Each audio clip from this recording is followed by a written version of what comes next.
Apocalipse, capítulo 10. Então me disseram: é necessário que ainda profetizes a respeito de muitos povos, nações, línguas e reis. Versículo 11. Após a sexta trombeta, encontramos profecias que antecedem o toque da sétima e última trombeta. João viu outro anjo forte, e a descrição deste anjo se assemelha à visão que teve de Cristo no capítulo 1. O arco-íris é um símbolo da aliança de misericórdia e justiça de Deus para com a humanidade, quando prometeu nunca mais destruir o mundo através de um dilúvio.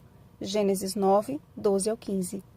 Portanto, Jesus desceu pessoalmente para dar a João uma revelação sobremodo importante para o tempo do fim. Seus pés entre o mar e a terra simbolizam uma mensagem universal, mas mesmo que Apocalipse seja uma revelação de Jesus para o homem, nem tudo nos é permitido compreender. Sobre os 7 trovões, não foi permitido a João escrever, mostrando que Deus tem muito mais a nos revelar, mas que só a eternidade explicará. Jesus tinha na mão um livrinho aberto. O fato de estar aberto mostra que é uma mensagem acessível a todos. Quando Daniel recebeu as visões e as terminou de escrever, foi-lhe dito: Tu, porém, Daniel, encerra as palavras e sela o livro, até o tempo do fim. Muitos o esquadrinharão, e o saber se multiplicará. Daniel 12:4. Ou seja, a mensagem do livro de Daniel só seria estudada e plenamente compreendida no tempo do fim. Portanto, nos dias da voz do 7º anjo, quando ele estiver para tocar a 7ª trombeta no tempo que antecede o retorno de Cristo à terra, o livro de Daniel deixaria de ser um livro selado e passaria a ser um livro esquadrinhado e compreendido. Porém, quando João pediu que o anjo lhe desse o livrinho, foi-lhe dada uma ordem inusitada: toma-o e devora-o. No que ele tomou o livrinho e o comeu, em sua boca o sabor era doce como mel, mas ao chegar ao estômago ficou amargo. Era uma mensagem sobremodo doce e agradável, mas o resultado causaria amargor, decepção. Esta profecia se cumpriu com precisão após a profecia dada a Daniel de um tempo, 2 tempos e metade de um tempo, 1260 anos, como vimos no estudo de Daniel, capítulo 12. Após 1798, com o fim da supremacia papal, haveria um despertamento entre homens e mulheres de Deus que se dedicariam a estudar com minucioso cuidado as profecias do livrinho de Daniel. Os acontecimentos do aprisionamento do Papa Pio VI, do grande terremoto de Lisboa, do dia escuro e da queda de estrelas, despertaram a muitos a estudar a Bíblia, especialmente as profecias de Daniel. Mas por que a mensagem deste livro é descrita como se o seu entendimento resultasse em amargor, decepção? Porque seria exatamente isto que aconteceria. Em meados de 1800, dentre os que se dedicaram a estudar com minúcia o livro de Daniel, estava um fazendeiro batista chamado Guilherme Miller. Com profundo e sincero interesse, este homem do campo se dedicou ao exame deste livro e chegou à conclusão de que a profecia de Daniel 8,14 se referia ao segundo advento de Cristo. Apesar da sua descoberta, Miller passou muitos anos sem revelar a outros o seu entendimento, até que Deus lhe confirmasse de que ele deveria pregar esta mensagem.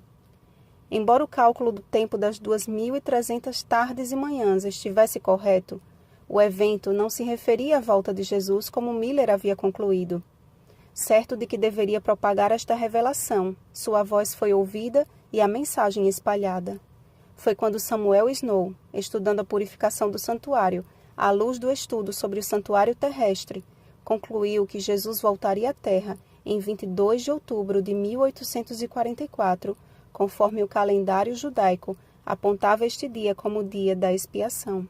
Levítico 23, 26 ao 32. Houve grande comoção entre os crentes e o movimento millerita ganhou milhares de adeptos. Até que chegou o dia tão aguardado. Famílias inteiras abriram mão dos seus bens, comerciantes deixaram seus negócios, todos olhavam para o céu na expectativa de logo avistar o seu Senhor e Salvador. Mas quão grande não foi a decepção ao perceberem que Jesus não voltara. Choro, angústia e profunda amargura marcaram aquele fatídico dia. Muitos abandonaram a fé tão rápido quanto a aceitaram, mas outros, convictos de que Deus não os deixara na escuridão, dedicaram-se à oração a fim de entender o que havia acontecido. A partir deste incidente, Deus levantaria um povo para proclamar ao mundo o seu último chamado. Foi assim que Hiram Edson recebeu de Deus a compreensão de que a purificação do santuário não se referia à terra, mas ao santuário celeste. Jesus havia passado do lugar santo para o lugar santíssimo do santuário do céu, dando início ao tempo do grande dia da expiação profético. Os registros de cada ser humano desde então seriam analisados e julgados, e apagados com o sangue do Cordeiro os pecados daqueles que se arrependeram, creram no Filho de Deus e buscaram viver conforme está escrito em sua palavra. O último versículo explica por que haveria decepção, porque Jesus não voltou naquele tempo. É necessário que ainda profetizes a respeito de muitos povos, nações, línguas e reis. Isto é, ali não era o fim, mas o início do tempo do fim. Hoje, nós alcançamos este tempo de misericórdia antes que seja tocada a última trombeta, e estamos de fato vivendo no fim do tempo do fim. Jesus finalmente está às portas e já não haverá demora. Qual tem sido a nossa atitude frente de estarmos às vésperas de contemplar o Rei da Glória? Miller não foi enganado por uma mensagem falsa, mas foi instrumento de Deus para um cumprimento de uma profecia que culminaria no surgimento de uma igreja que, como fez João Batista na primeira vinda de Jesus, despertaria o mundo para a sua segunda vinda. Alcemos a voz e proclamemos em toda a terra o derradeiro chamado, o último clamor de um Deus que nos diz: eis que venho sem demora. Apocalipse 22:7. Feliz semana, Igreja do Deus Vivo. Rosana Garcia Barros.